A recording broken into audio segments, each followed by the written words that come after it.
নমস্কার, কেমন আছেন সবাই? আশা করি সবাই ভালো আছেন আর সুস্থ আছেন। আমরাও সবাই ভালো আছি। আজ বুধবার আর এখন প্রায় সকাল 6টা বাজে। এখন থেকেই আমি আমার ব্লগটা শুরু করছি। কিন্তু সকাল 6টায় আমি চা খেয়েছি আর বাসি কাজকর্মগুলো আমার কমপ্লিট হয়ে গেছে সব। দিয়ে স্নান টান করে এসে ভাত চাপিয়েছি। ভাতটা মাটির উনুনে বসিয়ে দিয়েছি, ভাতটা আস্তে আস্তে হোক। আর আমি এখানে গ্যাসে ডাল চাপিয়েছি। আর ছেলে স্কুলে যাবে তাই ডাল একটুখানি বেসন বড়া করে দেবো আলু দিয়ে, কাঁচা লঙ্কা দিয়ে আর আলু সেদ্ধ, তাহলেই হয়ে যাবে। ডাল, আলু সেদ্ধ আর বেসন বড়া ভাজা। তো আমার ছেলেকে খেতে দিয়ে দিয়েছি, ও খাওয়া দাওয়া করছে, করে বেরোবে। তো বেরিয়ে গেল। দিয়ে এবার আমি ওই বোতলে জলগুলো পুড়ে নেবো সব। আর কুটনোটাও আমার কোটা হয়ে গেল। কুটেছি বলতে একটু আলু আর কচু কুটেছি। এই যে আলু কচু চাপিয়ে দিয়েছি। আর ওইদিকে সেই মাঠের মাছ পেয়েছিল না, মাঠের মাছটাই ঝাল করছি। আর এখানে সর্ষেটাও মেটে নিয়েছি, সিলেই রয়েছে সর্ষেটা। দিয়ে যখন ভাজা হয়ে যাবে তার মধ্যেই নুন, হলুদ, সর্ষে সব দিয়ে দেবো, তাহলেই মাছের ঝালটা হয়ে যাবে। আর জিরে গুঁড়োটা রান্নাঘরে ছিল না, তাই আবার এখান থেকে নিতে এলাম।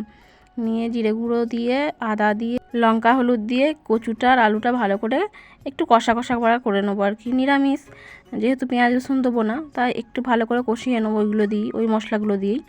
দিয়ে কষা হয়ে গেছে, এবার জল দিয়ে দেবো। জল আর এদিকে মাছটাও আমার প্রায় ভাজা হয়েই গেছে অনেকটা।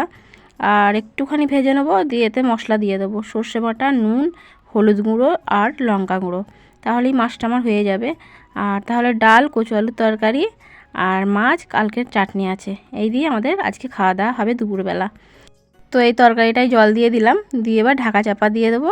তারপরে আবার মাছটার দিকে যাব, মাছটাতেও মশলা দিয়ে দেবো। আর এই যে ভাজা হয়ে গেছে মাছ, আর আমার মশলা দেওয়াও হয়ে গেছে। দিয়ে মাছটা একটু ফুটবে, তারপরে নামিয়ে দেবো। আর এই যে ফুটেও গেছিলো, দিয়ে আমি নামিয়েছি। লাস্ট ফিনিশিং এইরকম। কিন্তু মাঠের মাছ তো নরম, খেতে কিন্তু হেভি টেস্ট হয়। আর তরকারিটাও আমার হয়ে গেছে। এবার বাসনগুলো সব বার করে নিয়ে কলতলায় চলে যাব।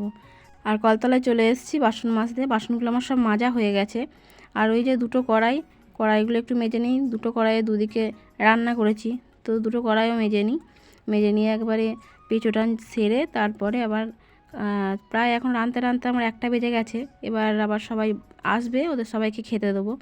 আর ওদের স্কুলের খাতা দেখিয়েছিল, দিয়ে ছুটি হয়ে গেছিলো, তাই যে আমার ছেলে বাড়ি চলে এসছে, এসে ও খাওয়া দাওয়া করবে এবার। আর আমার কড়াইগুলো মাজা হয়ে গেছে, এবার একটু ভালো করে ধুয়ে নিই। আর কড়াইগুলো ওই তেল পড়লেন না পিছনের দিকে, মানে কড়াইগুলো মাজতে খুব অসুবিধা হয়। যাই হোক আমার হয়ে গেছে। এবার ওদের ভাত বেড়ে দেবো, সবাইকে খেতে দিয়ে দেবো। আর এই খেতে দিয়ে দিয়েছি, সবাই খাওয়া দাওয়া করছে। আর আমি একটু ভাত নিয়ে বসে যাই, আবার দুপুরে খাওয়া দাওয়া করে একটু শুয়ে পড়বো। তারপরে আবার বিকেলবেলা কাজকর্ম আছে অনেকগুলোই, তো আমরা খেয়ে নিই। আর হ্যাঁ, বিকেলবেলা আবার একটু ছাগলের ঘরের দিকেও যেতে হবে। ছাগলগুলো চড়াতে নিয়ে যাই রবি ঘোষ, একটু দেখে শুনে নিতে হবে, কারণ ও বিকেলবেলা থাকবে না আজকে, তো একটু দেখে নিতে হবে। যাই হোক আমি দুটো খাওয়া দাওয়া করি, দিয়ে শুয়ে একটু শোবো। আর দুপুরবেলা একটু না শুলে ভালো লাগে না। তো আমি চলে এসেছি ছাগলের ঘরে, একটু শুয়েছিলাম। দিয়ে ঘুম থেকে উঠে এসে দেখলাম ছাগলগুলোকে চড়িয়ে নিয়ে এসে বেঁধে দিয়েছে। বেঁধে দিইনি, মানে ঘরে ঢুকিয়ে দিয়েছে। আর আমি একটুখানি এখানে দেখাতে এলাম যে আমাদের কতটা ঘাস চাষ করা আছে ছাগলের জন্য।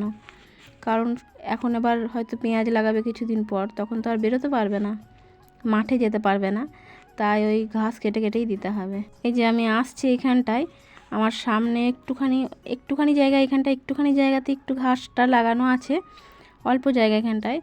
আর ওই পাশে মানে পুকুরটার পাশে আম গাছ আছে, আম গাছের পাশেও প্রায় 7-8 কাঠা মতো জমি আছে, ওইখানটাতে আবার একটু ঘাস লাগানো আছে, এখানটা অল্প আছে।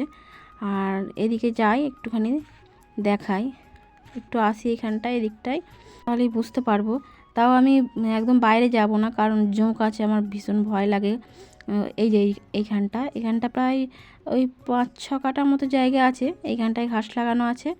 তাও আমাদের ছাগলগুলোর হয়ে যায়, অসুবিধা হয় না বর্ষাতে, বা যখন জমিতে নিয়ে যেতে পারে না।